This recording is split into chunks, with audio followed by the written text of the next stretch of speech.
Père Céleste, au nom de Jésus-Christ, je te loue, je te glorifie. Merci Seigneur Jésus-Christ, gloire et louange à toi, Saint-Esprit, les communicateurs indispensables de la grâce. Ils seront tous enseignés de Dieu, grand sera leur prospérité. Père, nous venons auprès de toi. Pardonne nos péchés, pardonne nos iniquités, sanctifie nos esprits, nos âmes ainsi que nos corps. En accord avec ta parole qui dit dans 1 Thessaloniciens chapitre 5, le verset 23, je paraphrase, que le Dieu de paix vous sanctifie lui-même tout entier, que tout notre être, l'esprit, l'âme et les corps soient conservés irrépréhensibles lors de l'avènement de notre Seigneur Jésus-Christ. C'est lui qui nous a appelés et fidèles, c'est lui qui le fera. Je crois ce que je dis ce que je crois. Et je le vois s'accomplir dans nos vies. Père éternel, remplis-nous, revêtis-nous par la puissance d'en haut et que le Saint-Esprit soit avec nous et que la puissance du Saint-Esprit nous couvre en accord avec ta parole qui dit sans le Saint-Esprit vous ne pouvez rien. Bénis cette matinée dans le précieux nom de sa majesté, le roi des gloires, que nous avons ainsi prié. Amen. Shalom peuple de Dieu. Alors je suis encore dans une grande joie de nous retrouver encore ce matin, cette matinée. Oui, nous voulons parler d'un thème que nous l'avons intitulé « Ôtons les doutes au milieu de nous ». C'est-à-dire, ôtez le doute au milieu de vous. Mais s'il y a quelque chose qui est l'obstacle devant le miracle, ça s'appelle les doutes. Beaucoup des enfants de Dieu qui vont à la recherche de Dieu, et s'ils ne voient pas de miracle aujourd'hui, parce qu'il y a la peur et les doutes qui est comme la barrière devant eux.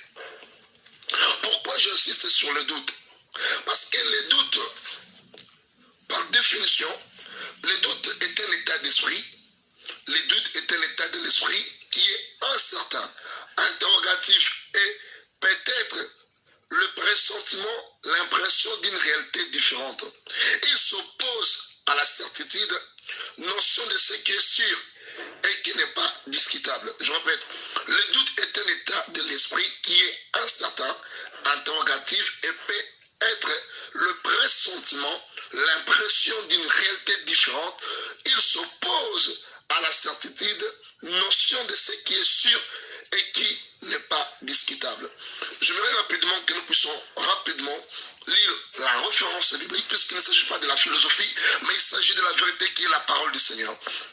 Lisons la parole de Dieu dans Luc chapitre 8, le verset 43 au verset 48. Je lis la parole du Seigneur.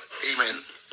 Or, il y avait une femme atteinte d'une perte de sang depuis 12 ans et qui avait dépensé tout son bien pour le médecin, sans qu'aucun ait pu la guérir. Elle s'approcha par derrière et toucha le bord du vêtement de Jésus. Au même instant, la perte de sang s'arrêta. Et Jésus dit, qui m'a touché? Comme tous défendaient Pierre et ceux qui étaient avec lui, dirent, Maître, la foule t'entoure et te presse, et tu dis, qui m'a touché? Mais Jésus répondit, quelqu'un m'a touché, car j'ai connu qu'une force était sortie de moi. La femme se voyant découverte, vint tout en tremblante, se jeter à ses pieds, et déclarant devant tout le peuple pourquoi elle l'avait touché, et comme elle avait été guérie à l'instant. Jésus lui dit, ma fille, ta foi t'a sauvée, va en paix. Oui, bien-aimés dans le Seigneur, nous venons de lire la parole du Seigneur. Aujourd'hui, les enfants de Dieu vont à l'église, vont dans des assemblées pour se réunir, mais il y a beaucoup qui allaient à l'église, qui partent à l'église, il y a beaucoup qui vont dans les assemblées comme si c'était une habitude. On ne prie pas Dieu comme une habitude. Quand on cherche Dieu, ça doit être une vie de toujours. Vous savez, le doute vient toujours s'opposer à un miracle ou à un acte qui est bénéficiaire pour un enfant de Dieu. Regardez bien ce que dit la parole de Dieu. Qu'il y avait une femme atteinte d'une perte de sang pendant plusieurs années. Cette femme avait beaucoup dépensé. Il y a beaucoup des enfants de Dieu aujourd'hui. Au lieu de chercher Dieu, ils courent derrière les hommes. Il y a beaucoup des enfants de Dieu aujourd'hui. Au lieu d'être à l'intimité de Dieu, et ils veulent que les gens prient seulement pour eux. Mais c'est bien beau d'un pasteur, d'une servante de Dieu de prier pour toi. Mais retenez une chose, il y a des choses qui seront débloquées lorsque tu seras à l'intimité. Toi et ton Dieu, que c'est là que tu peux ouvrir d'autres portes, bien-aimés dans le Seigneur. Je prends un exemple. C'est comme le salut. Aucun homme de Dieu te prendra la main et te fera introduire dans le royaume des cieux. Aucun pasteur prendra quelqu'un dans la main pour lui dire, viens rentrer avec moi dans le royaume des cieux. Pour ce qui concerne le salut, il est question de l'intimité personnelle avec Dieu. Il est question de ton attachement avec Dieu. Il est question de ta façon de vivre avec Dieu. Mais beaucoup sont limités aujourd'hui. Beaucoup sont limités à cause des problèmes, à cause des soucis. Ils en doutent même de la promesse que Dieu leur avait faite.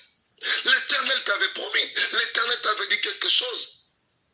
Cette femme qui ayant remarqué qu'elle a tardé avec cette maladie, avec cette perte de sang en elle, elle s'est dit en elle-même, non, je ne peux pas rester comme ça. Beaucoup de gens meurent à cause de l'incrédulité. Beaucoup de gens sont partis à cause du manque de foi.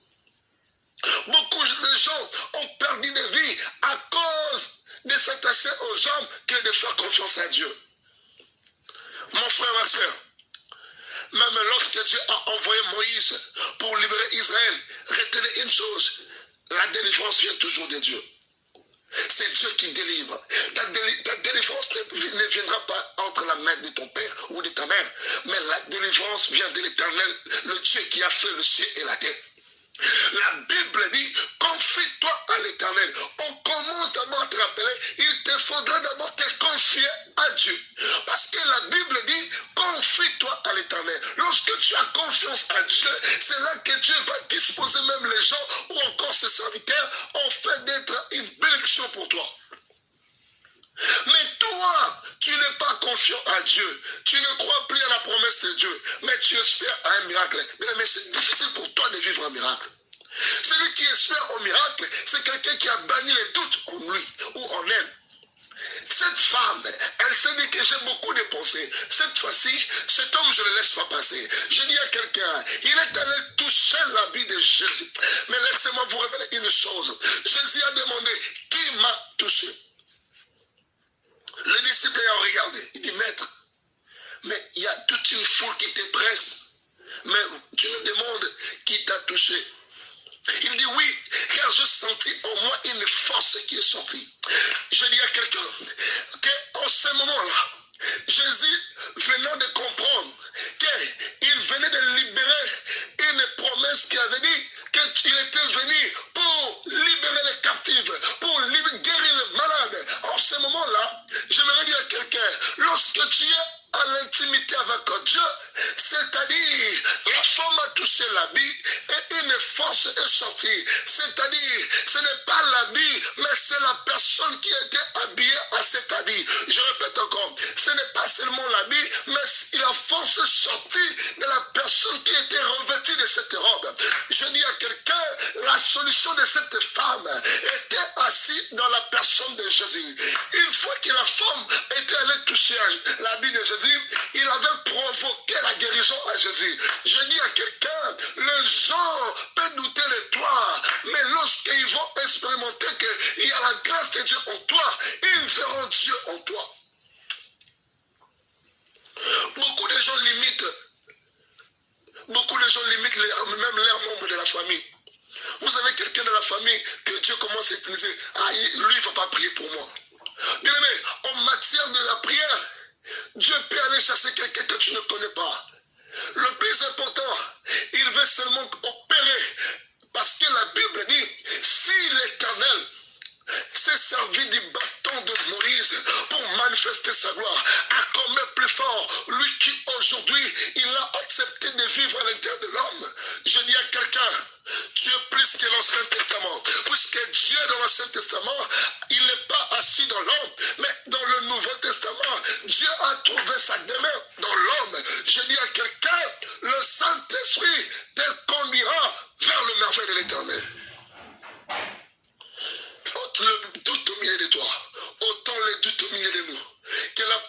puissance de la guérison commence à opérer ce matin. Que la puissance de la crainte de Dieu commence à agir ce matin. Que les captifs soient libérés, que les malades soient guéris, que les morts soient ressuscités. Puisque je prêche, puisque nous prêchons le Jésus-Christ ressuscité des morts, il est assis à la droite du Père, il vit éternellement.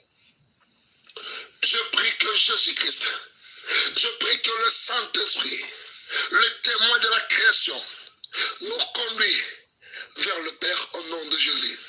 Que Dieu vous bénisse.